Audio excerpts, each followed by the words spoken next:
This Saturday, I'm going to lead a workshop, Soul Contract in the Stars. We are going to explore how does the heliacal rising star and the heliacal setting star can has impact in your life and from the soul contract view.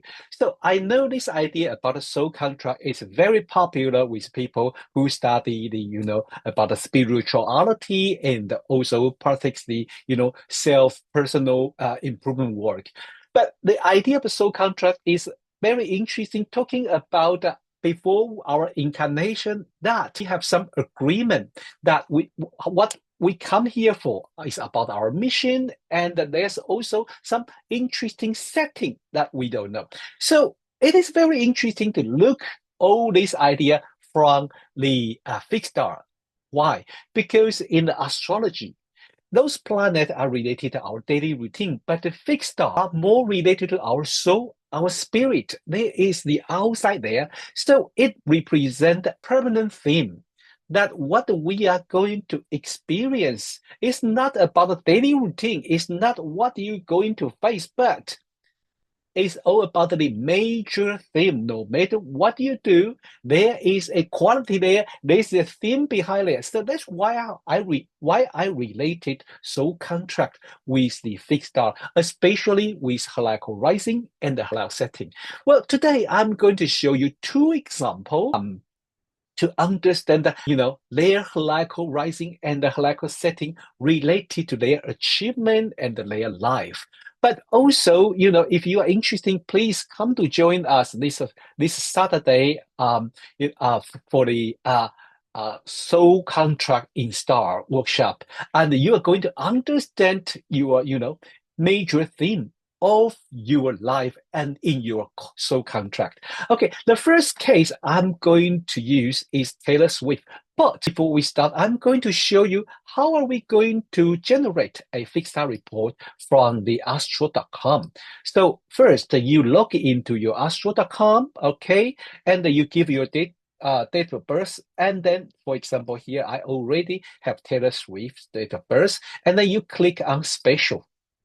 When you click on Spatial, there is a menu there, and you scroll down, you will see parent and the star basis. There are several choices, and the first one is parent according Benedict Brady PDF. Another one is parent according Benedict Brady with Uranus to Pluto. I prefer this one, although some astrologers say, they are generation planet, we don't need that. But I prefer have everything I use in the chart, including Uranus and the Pluto. Now, when you click it, you will have a report. Here we are. You have Taylor Swift's fixed star report, and then just make it a little bit bigger. And the first page is all about the birth data, but the second page is her fixed star report. Okay, the first thing you should know is this report is based on the sunrise of birthday to the next day. So it's 24-hour thing. So that's why sometimes we say you don't need exact birth time, but you need birthday and the birthplace. Okay, if they are correct, then that would work. But still, if you know the birth time, the hour and minutes you give are not correct, please ignore this section. Star at natal horizon and meridian. This part you need exact birth time. I mean hour and the minutes. Okay. So today we will ignore this part. We only focus on the heliacal rising and the heliacal setting. Well, if you look at this report and you know a little bit about the fixed star, you probably screaming because her heliacal rising star is Antares, one of the royal star. Is about the passion, is about obsession. But more interestingly, her heliacal setting star is Algol, the star, famous evil star in constellation Perseus. So maybe we should start to understand these two fixed stars and their meaning that start from here. So, well, basically, heliacal rising star give us background and understanding what we are here for, okay, and what is our mission for this reincarnation. So it's part of soul contract. When we see that Taylor Swift has the heliacal rising star at Antares, the heart of Scorpio, then we suddenly understand, well, people maybe say, oh, Scorpio is terrible or something. No, every constellation and every star sign are their important mission. With Scorpio, and the heart of Scorpio is about the passion in the dark, is about obsession. But some people say obsession is not good. But, we can translate obsession to resistance, to hold things and not give up. Sometimes you need this kind of power. But how do we interpret that in the soul contract? Okay, the fixed star Antares suggests that her mission to this world is to express her persistent love and her passion of life and of this world. So she's here to show the love and passion of this world and not going to give up no matter what. Because there is a persistence, the Scorpio is the fixed water sign. They hold things tight. They hold memory tight. They hold feeling tight. They are not going to give up until they get what they want. And because we apply this to the heliacal rising star is related to what you are here for. Okay, what you are here for. So it's part of our soul contract. The part of her soul contract shows she's here to show everyone she loves this world, she loves this life, and she has believe in love and the passion, and she knows if she's not going to give up, she's going to get what she wants. Okay, this is the first part. But the second part is even more interesting. It's about her heliacal setting star is Algol. Well, if you already learned a little bit of astrology and the fixed star, you probably know what I'm going to say. Yes. Some astrologers say this star is the most evil star in the sky, and they call the Devil's Blink. I think you can go to check the video I make with Christian, and it's about because this is the triple star. They orbit each other, so they cause the blink. Like sometimes it's shiny, sometimes dim. That's why they call it Devil's Blink. However, this star has a notorious name about misfortune, murder, death, or shocking. Well, in the mythology, Algol are related to Medusa's head, the head of Gorgon, who can turn people into the storm. So we can do our interpretation accordingly, but also most people just say it's unfortunate and evil. But if we go to archetype, there are several layers that we can go through with the story about Medusa and Gorgon, and also with the story about how Medusa turned into Gorgon. I remember in one discussion with my dear colleague Isabel, we are talking about some crucial point that people usually ignored is the Medusa was blamed, was being blamed about, a kind of have sex in Athene's temple. That's why Athene turned her into a Gorgon. But however, that is not her fault. She been raped. She'd been raped by Poseidon. So that was the war, the dispute between two gods, between Athene and Poseidon. However, is a young maiden to take blame. So another archetype of the Algol usually being ignored is scapegoat. Okay, so there is the theme of scapegoat being taken blame, but there is also how the patriarchal society to see a capable woman. If they are capable to do something, they are usually being demonized, being blamed. So all this kind of a theme can be interesting in Taylor Swift's life. I think we already know. If you follow her news, you usually know every time the news related to her are sparking some Polaris idea and opinion.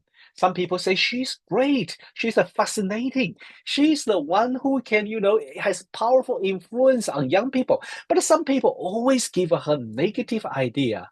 Well, some people say, we know, what she did is just nothing, or maybe, well, but people don't forget this star has the archetype of scapegoat. So what I'm going to say is with Heliacal setting star, this is her challenge. Okay, in order to achieve her goal of showing people no matter what, she loved this world, she loved her life.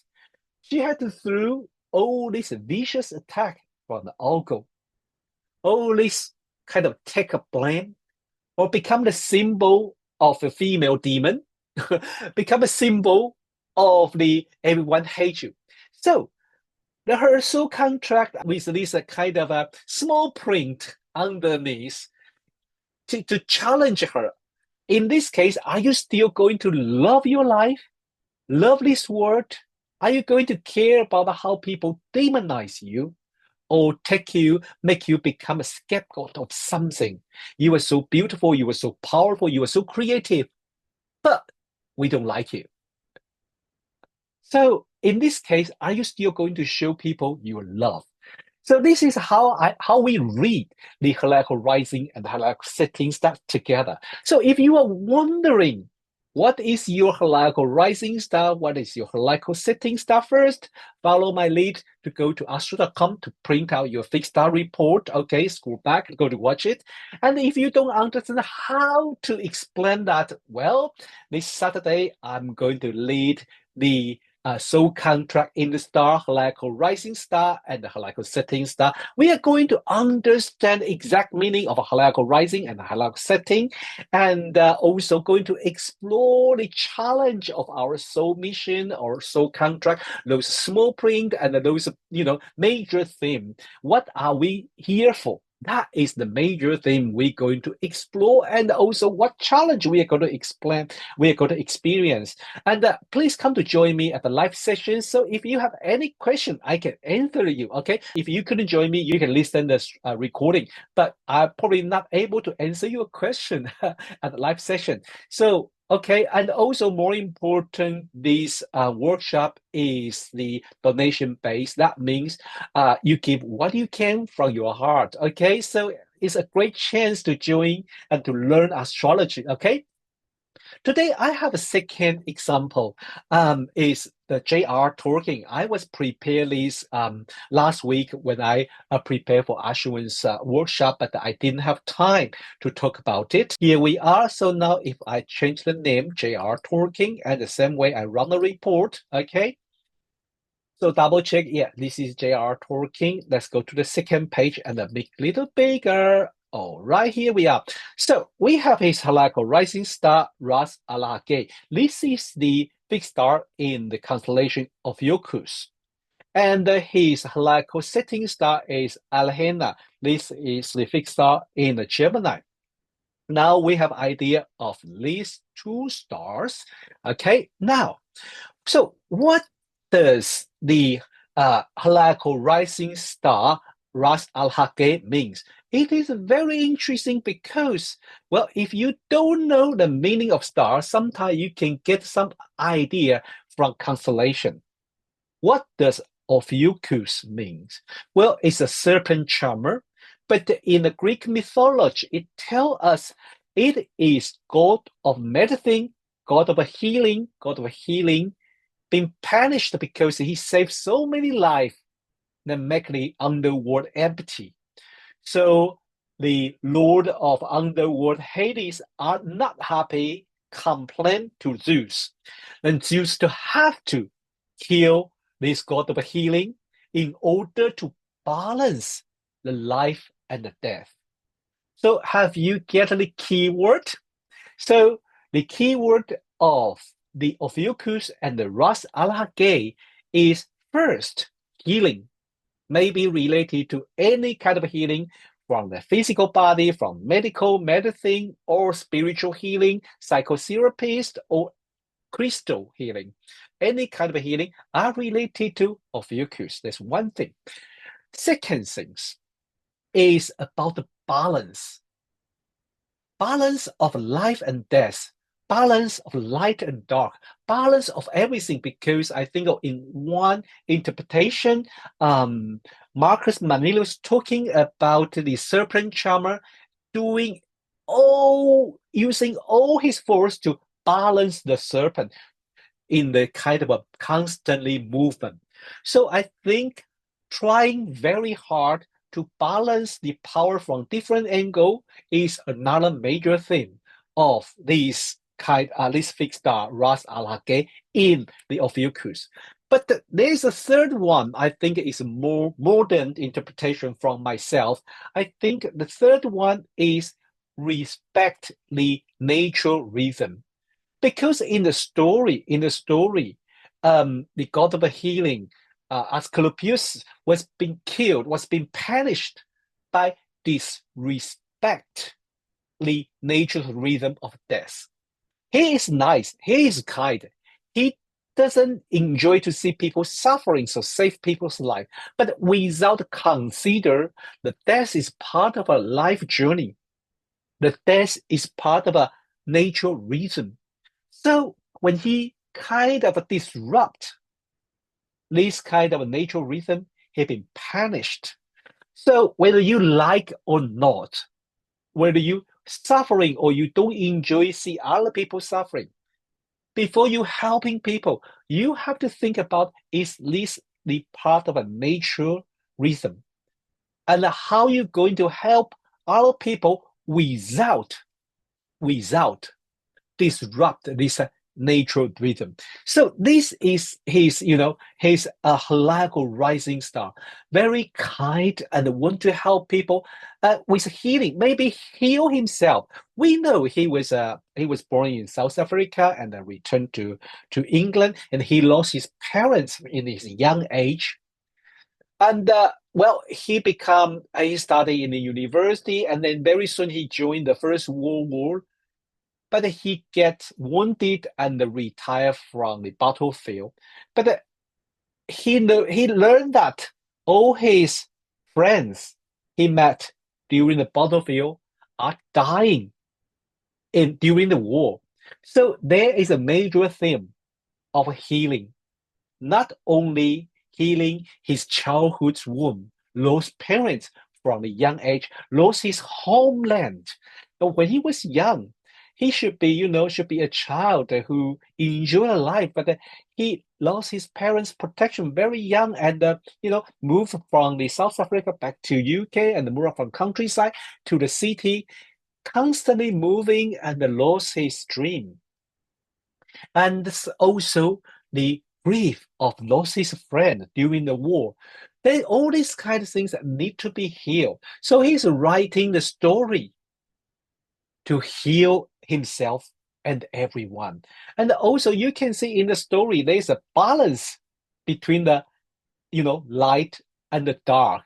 There is a respect of a natural reason too. So it's very, very interesting about his Heliacal rising star, how he expressed his Heliacal rising star Ras Al-Haqi in his book. But also, we know he has his Heliacal setting star Alhena. This is the star in the Gemini constellation, Well, and also it's very interesting because it's at the feet of Pollux. Who is Pollux? Well, we know in the Gemini there's twin, and Castro is the mortal one, and the Pollux is immortal one. The feet of immortal God. According Benedict Brady, this star is also represent in the Egyptian time. It represent the god come to the earth, step on the earth, and get wounded. So the idea is kind of the god come to the earth to promote the idea, proudly moving forward. However, the process is leading a wound and make them realized this material world is not perfect, and also make them don't going to here carry on their mission while they look after their wounds. But also their immortality could also cause some problem. The story of this, the Pollux and Castro. We all know that when Castro died, Pollux want to bring him back, but Jews say, no, you couldn't do that. Then he said, I'm very happy to share my life with my brother, my mortal brother, because I couldn't separate from them. Do you remember in the movie or in the story, there is the elf married with a human king. And I think everyone remember the question being questioned by the elf is like, you are immortal, or you live long enough, you will see him die. And how are you going to handle that? Have you noticed this important part of the story is part of his Heliacal setting stars? And also, this is part of he is living one, he continue his life while his parents, while his friends dying in the battlefield. So his Heliacal rising, Ras al is say respect the life and death natural rhythm and the healing yourself and the healing other people. But through what? Through experience the challenge of you have great idea, but you have to heal yourself while you carry out your mission proudly and continue moving forward, But also you have to understand that you are the one with immortal. However, this going to cause some suffering. So this is very interesting if we read his book and we understand his chart, especially Heliacal rising and Heliacal setting, tell us the major theme of his life. So again, what is your Heliacal rising star? What is your Heliacal setting star? Can you interpret that? Or if you need help, come to join me on this Saturday, 4 p.m. UK time, and I'm going to lead the workshop So Contract Your Heliacal Rising and the Heliacal Setting Star on the 23rd of August, 4 p.m. UK time. Okay, and remember, it's donation based. You don't really pay a lot. You just give what you can and just come to share your story and join us. But remember, if you cannot join us at that time, you can still listen to the recording. But this time, we will have like kind of a 1 hour presentation. But when people share their story, I will stop recording. Just allow people to have the safe space and the private space to share their story. So if you are listening to the streaming recording, you only have a 1 hour presentation and with a little bit, guideline how to interpret that. Okay. So please feel free to come to join us and go to register, find our website, aoauk.co to book your place for this Saturday's soul contract in start your Heliacal rising and your Heliacal setting. See you next time. Bye-bye.